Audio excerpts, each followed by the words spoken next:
Next. On her bracelet pala. Yan nga. Ano to? No, mali.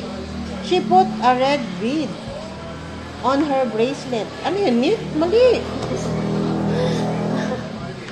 A red malinis. Malinis. Knit is clean, di ba? Ano? Malinis. She put a red... What's clean? Put it. A red knit. Bead. Lord, salamat hindi ko matutulog. Ano na? Lord, salamat hindi na daw niya gagawin. Nagdasal na loka-loka. Okay, good. My room is clean and blank today. Oh, you're a liar. It's not clean. My room is clean and yun sinulat mo kanina, neat. Neat is clean kasi. Neat.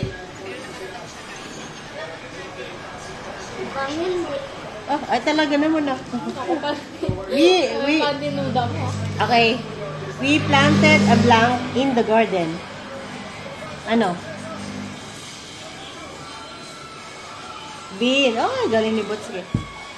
Our blank won the game of school. Our blank.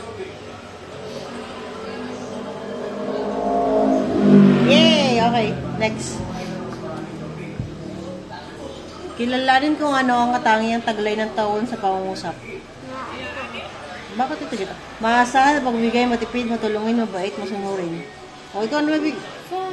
Basahin mo, pinapatay ni Gina ang electric fan pag walang gumagamit. Ang maasahan na pagbigay, matipid, matulungin, mabait, masunurin.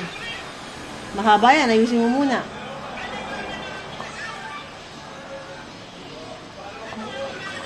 Mali yun. Matipid ba? Matipid? May ginastos ba si Gina? Wala naman. Matipid sa kuryente. Oo nga. Pinapatay. Matulog. Okay, number 2. Tingnan natin. Mamaya natin tingnan.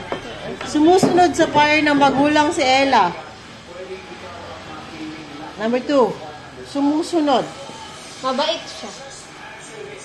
Sabi naman ni Kevin, galit. Ex yan. Ito, masunurin. Ayan. Matipid nga naman. Matipid sa kuryente. Oo nga. Ito na. Dati nga wala tayo kuryente. Masunurin ka. Bilis.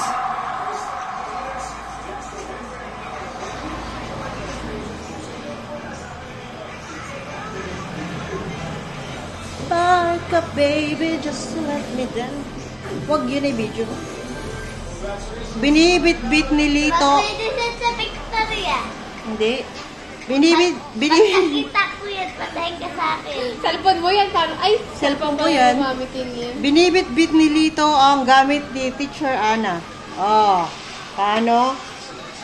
Binibit-bit daw niya, tinutulungan niya. Ibig sabihin, pasaway. Charis. Spelling, wrong. You yun, you. Oh, erase.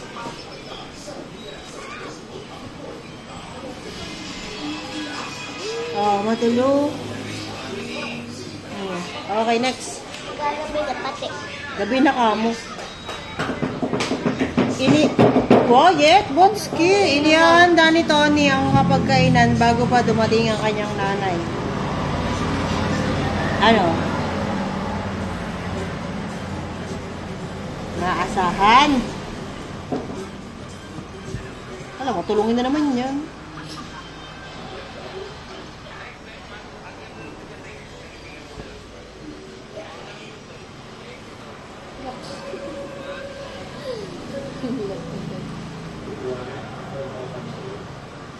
Tingin. Let go. Si Ben ay hindi nanunukso ng kaklase. Mabait. Tama? Mabait. Matipid. So, ano? Bakit mo lang iniisip na gawa na natin? Siyempre, may isipin ako. Last one? Yeah, last 2 pages. Okay.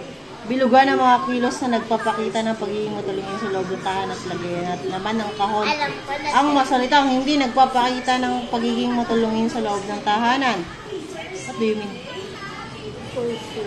Bilugan ng mga kilos na nagpapakita ng pagiging matulungin sa loob ng tahanan at lagayan naman ng kahon. Ang mga salitang hindi nagpapakita ng pagiging, box if, pangit ang ugali. At circle mo pag maganda ang ugali. Pagliligpit ng sariling pinagkainan. Okay, namin doon. Okay, galing ikaw na ka. Paniniklop ng mga damit. Ayusin naman tutoy eh. Parang tanga eh. Lagpas ay.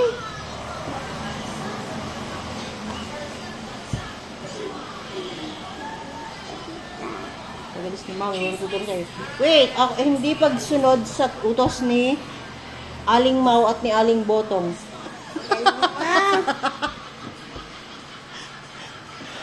Paghuhugas ng pinggan. Hindi ako marunong. Ayusin naman, may kanto. Sabihin naman ni Ma'am yan Yun. May kanto kaya. Gagaling. Magmamali ka na naman sa nanay mo. Perfect! Baka bukas. Ano pa salungan mo sa akin bukas? Ha? Suma na naman. Ano nga yung bukas? Ano kasi bukas? Last na, dali! Christmas. Last na. Basahin at unawain ang mga sumusunod na pahayag. Piliin at isulat ang letra ng tamang sagot. 1. Si Aling Maria ay nagpunta sa blank upang mag-impok ng pera sa kanyang savings account at tumubo. Ano?